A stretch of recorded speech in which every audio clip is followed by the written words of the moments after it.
पाठीमागच्या व्हिडिओमध्ये आपण पाहिलं होतं केसांसाठी मेहंदी कशी भिजवावी। तर या व्हिडिओमध्ये आपण पाहणार आहोत केसांसाठी मेहंदी कशी लावावी। आता पार्लरमध्ये जर गेलात तुम्ही मेहंदी लावायला तर त्याचे खूप जास्त चार्जेस मोजले जातात। तुमच्या केसांच्या लेंथवरती ते अमाउंट वाढत जाते। तर आपली मेहंदी या पद्धतीने भिजलेली आहे, कन्सिस्टन्सी एकदम व्यवस्थित आलेली आहे। तर या पद्धतीचीच मेहंदी आपली असली पाहिजे जेणेकरून ती ओघळणार नाही, टिपके पडणार नाही। पातळ मेहंदी काही कामाची नाही। चला तर मग व्हिडिओला सुरुवात करूयात। नमस्कार, मी भारती, माझ्या यूट्यूब चॅनलमध्ये तुम्हा सर्वांचं खूप खूप स्वागत।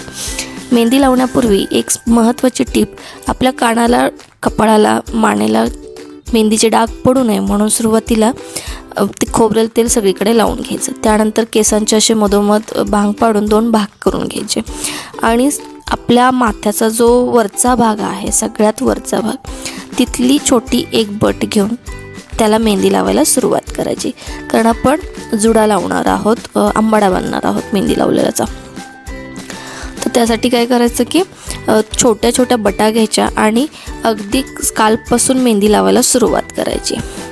जास्त तिथे स्किनच्या जवळ म्हणजे मुळांजवळ, केसांच्या मुळांजवळ मेहंदी लागली पाहिजे जेणेकरून केसांचा रंग मुळापासून ते शेंड्यापर्यंत व्यवस्थित उतरतो। पहिले 2 दिवस तुम्हाला जास्त कलर जाणवणार नाही, पण तिसऱ्या दिवशी मात्र तुमच्या केसांना एकदम सुंदर असा कलर येतो। तसं धुतल्यानंतरही लगेचच जाणवतो नाही असं नाही, पण जी शाईन आहे, जी ओरिजिनल जो कलर केसांचा जो दिसतो ना, तर तो तिसऱ्या दिवशी खूप छान दिसतो। आता सुरुवातीला आपण काय केलं की आपल्या माथ्याच्या एकदम उंच भागावरती, पाठीमागे डोक्यावरती 2 बटा घेतल्या। छोट्या छोट्या बटा घेऊन त्यांच्या मुळापासून मेहंदी लावली आणि त्याचा जुडा बांधला। आता आपण केसाचे 2 भाग केले। तर मेहंदी लावताना लक्षात घ्यायचं की एक भाग या साईडचा म्हणजे उजव्या बाजूचा एक भाग घ्यायचा, छोटीशी बट घ्यायची, त्याच्या मुळापासून मेहंदी लावायची ते शेवटच्या शेंड्यापर्यंत। फार शेंड्याला लागली नाही तरीही चालते, ती नंतर मिक्स होऊन जाते, शेंड्यांना परत लागून जातं, पण मुळांना लागली पाहिजे हे लक्षात ठेवायचं। तर सुरुवातीला उजव्या भागाची बट घेऊन त्यांना मेहंदी लावायची आणि ती अशी अगोदर बांधलेल्या आंबाड्याला अशी पिळा बांधायची। त्यानंतर डाव्या बाजूची बट घ्यायची, तिला मुळापासून मेहंदी लावायची आणि ती पुन्हा गोल राऊंड करायचा। असं करत करत दोन्हीही भागाच्या बटा आपल्या कंप्लीट होतील। असं करत केसांचा अर्धा भाग पूर्णपणे कंप्लीट करायचा, जेणेकरून काय होईल, मेहंदी व्यवस्थित लागली जाईल आणि आपला आंबाडासुद्धा व्यवस्थित राहील। आता हा आंबाडा का बांधायचा, कारण व्यवस्थित केस त्याच्यामध्ये मिक्स होतात आणि सगळ्या केसांना व्यवस्थित लागली जाते आणि मेहंदी जी आहे ती अशी वाळल्यासारखी सुकत नाही। म्हणजे जरी वरच्यावर जरी सुकली तरी आतमध्ये ओलसर राहते। तर मेहंदी पूर्ण ड्राय नाही झाली पाहिजे, त्याने काय होतं की केस धुताना त्रास होतो, त्यामुळे ती पूर्णपणे ड्राय न होता ओलसरच राहिली पाहिजे। बरं, आता ही मेहंदी लावल्यानंतर ठेवायची किती वेळ, तर ज्यांना एकदम हलकासा लालसर कलर हवा आहे किंवा बर्गंडी वाईन कलर हवा आहे तर त्यांनी फक्त 1 ते 1.5 तास ठेवली तरी चालेल। ज्यांना खूप जास्त काळा कुळकुळीत कलर हवा आहे, काळेभोर केस हवेत, त्यांनी 2-2.5 तास ठेवली तरी चालेल। लक्षात घ्या की तुम्ही जितकं कमी वेळ केसांवर मेहंदी ठेवणार तितका लाईट कलर येणार, जितकी जास्त वेळ ठेवणार तितका डार्क कलर येणार। याचा अर्थ असा नाही की तुम्ही 7 ते 8 तास ठेवायची, म्हणजे सकाळी लावायची संध्याकाळी धुवायची, नाही, असं करू नका। त्याने केस काय होईल, सर्दी होण्याचे चान्सेस असतात, त्याच्यामुळे असं काही करू नका। हां, उन्हाळ्यात तुम्ही हा प्रयोग करू शकता। आता थंडीचे दिवस चालू आहेत तर मी सांगेल की 2 ते 2.5 तास काळ्या केसांसाठी, जर काळे केस हवे असतील तर 2 ते 2.5 तास केसांना मेहंदी ठेवायची। जर हलके लालसर किंवा वाईन कलरचे केस हवे असतील तर तुम्हाला 1 तास सफिशियंट आहे, अर्धा ते 1 तास खूप झाला तो। आता मला हलका वाईन कलर किंवा बर्गंडी कलर हवा असतो, त्याच्यामुळे मी ही फक्त 1 तास ठेवलेली केसांना आणि मला तो मिळाला सुद्धा। बरेच जण म्हणतात मेहंदी लावल्याने केस ड्राय पडतात, तर अजिबात नाही।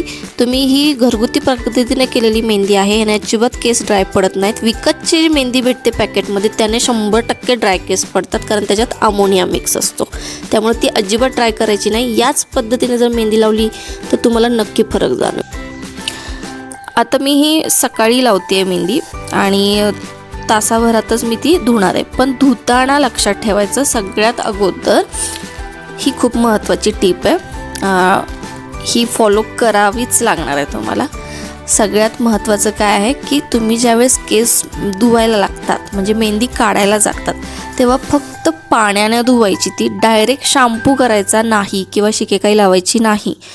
फक्त पाण्यानं धुवायची ती, पाण्याने खळखळून सगळी मेहंदी धुवायची. फक्त पाण्यानं केस धुवून झाल्यानंतर आपली मेहंदी सगळी निघाल्यानंतर तुम्ही केसांना छान अशी तेलानं चंपी करायची. काय सांगते, चंपी करायची. कारण असं जर का तुम्ही केलं ना, बाप रे बाप, इतके सुंदर केस होतात ना, इतकी शाईन जबरदस्त येते केसांना की तुम्ही मला नक्की थँक्यू म्हणाल की आम्हाला इतकी छान रेमेडी सांगितल्याबद्दल. तर काय करायचं, केस फक्त पाण्यानं धुवायचे आणि चंपी करायची.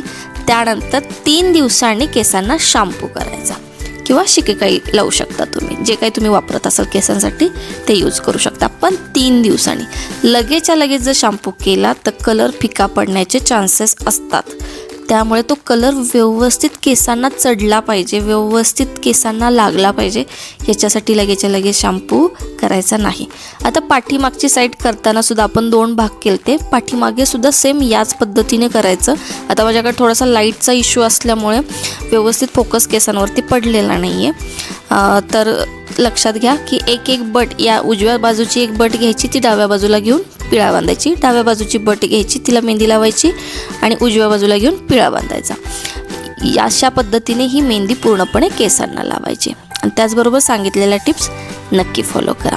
आता आपली मेहंदी जवळपास सगळी लावून झालेली आहे.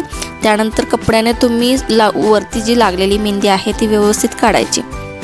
ही मेहंदी तुम्ही महिन्यातून एकदा नक्की लावा, कारण हे नॅचरल कंडिशनर म्हणून काम करतं, नॅचरल हेअर कलर म्हणून काम करतं.